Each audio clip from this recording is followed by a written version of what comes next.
Okay, Laurence, thanks for coming along today and talking to us about your experience on the Trinity CertTESOL. Can you tell us about what you were doing before the course and what made you decide to do the Trinity CertTESOL? I work for the commissioning team for Works and Skills team within the Salford City Council, and one of the offers that we have within the service that we provide is ESOL assessments. So that people from migrant asylum seeker backgrounds who come in and are looking to be part of courses, and we assess their level, and then we signpost them. But I had not had the experience, nor have I got the qualifications to do that. So I was doing the data side, having a conversation with my line manager. She said that there was a course available that I could go on to upskill. At first, I was a bit reluctant, and then I decided to do it just because it was just a challenge, and Hmm. I like being in those situations to develop my development further. So I joined the CertTESOL course. I've just kind of grown from that period of not knowing anything to being on the journey of the course.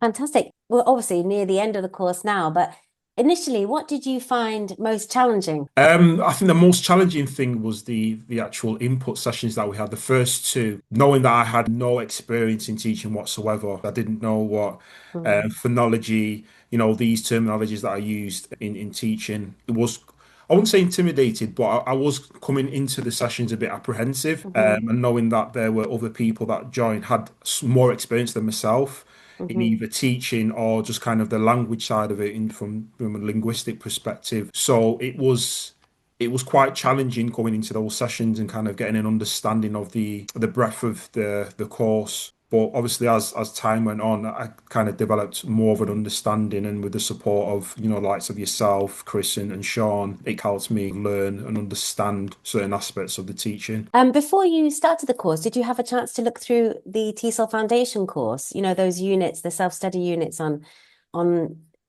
parts of speech, grammar, phonology. Did they Yeah, help? yeah, that helped a lot. And it's funny because being a native speaker of English and being on this course, it is amazing how you miss certain things, there's certain nuances of the language. And even now in my personal life, I'm more aware of what I say or what other people say, and I'm kind of prompting people. So it's with anything, yeah, just the materials have been really helpful in having an understanding of how to teach, and lesson plans, and just different methodologies and how to do certain things. How did you find the whole teaching practice experience? If you can sort of take us through, how you felt at teaching practice one and TP6. Yeah, the first teaching practice it was so challenging. Not just because of learning the different strategies of teaching, but just the time issue, because I do full-time work and I have got a family, so it was trying to fit the time to actually do the research and then the learning, and then actually putting these sessions together. I mean, the first three teaching practice there was a lot of support. Mhm. And then the last three more creating my own session plans. So I think one to three was the most difficult, particularly three. I really struggled because I was doing grammar, and I really Mm. struggled on that. But my assessor, Zan, she was really helpful. She really took her time to kind of support me, and kind of reassured me that, it's a process and it will come. And I think teaching practice number four, five, that's when it really started to click. Mhm. Just the whole just the layout of how you actually do your sessions, from the warmer to the presentation and doing the role plays, and the production phase, and kind of getting that into a flow, a coherent Mhm. flow. And I think, yeah, TP4 that's when it really started to click. And then my last TP practice that I just, was my best one, because it was quite personal. And I think the learners resonated with that, and I think credit to the learners as well, because they had an understanding that I am going through this process as a trainee, so there Mhm. was a level of patience with them. So the level of the opportunities to kind of learn was reciprocated from both myself and the learners as well.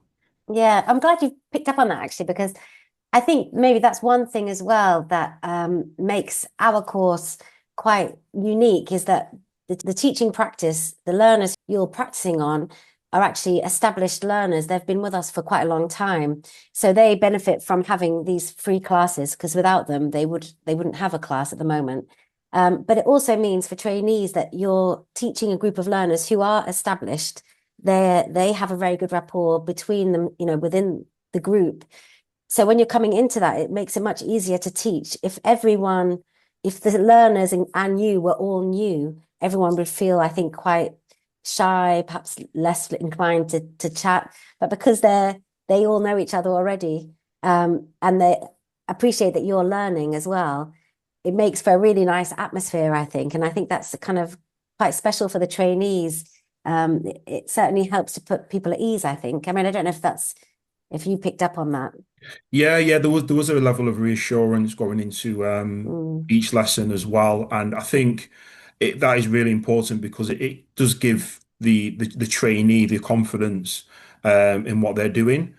I really enjoyed my time, particularly TP5 and 6, where I did feel more comfortable in what I was hmm teaching. Excellent. I'd also like to ask you about any other parts of the course that you enjoyed. So, how about the unknown language? That's usually an assignment that most trainees really Yeah. enjoy. Can you tell me a little bit about your experience on it? While I was doing the Maltese unknown language, that was with Sean. Sean was really good.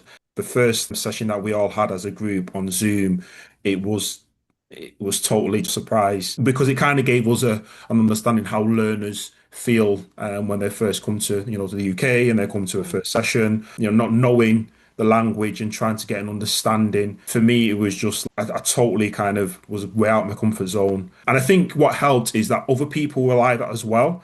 Unlike the input sessions that we had, where we're talking about, certain aspects of the teaching, everyone was at the same level because mm, the teacher actually came in just speaking Maltese.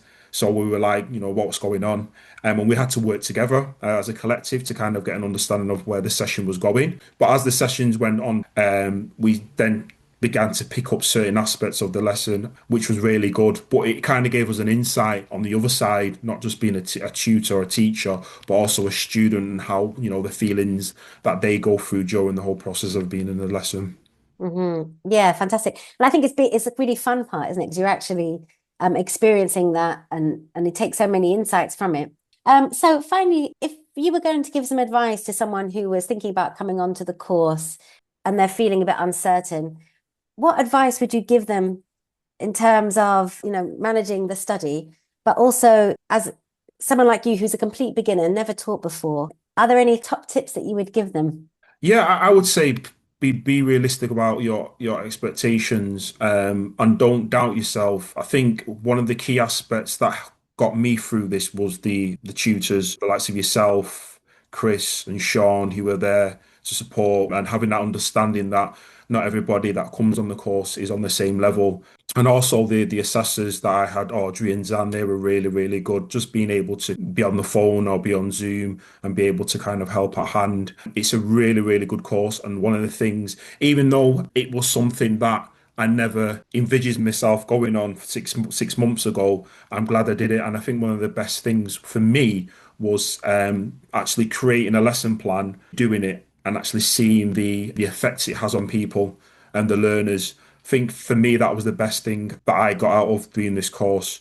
So Mhm. I would definitely encourage anybody, regardless of their level, regardless of their experience. I learned a lot about myself in terms of like being able to kind of deal with the demands, but also personal goals like the challenges, being able to challenge myself from a mental perspective and doing research because I've been out of education for the last 50. I did my degree 15 years ago. So for me, Mm. it was almost relearning certain aspects. Little things like just doing research and just putting session plans together. But it was really good because of being able to kind of unlock that side of my brain again. A Yeah. really enjoyable course. Challenging, but really enjoyable course to be a part of. And so, what are your plans thinking about the next couple of years, 5 years, 10 years?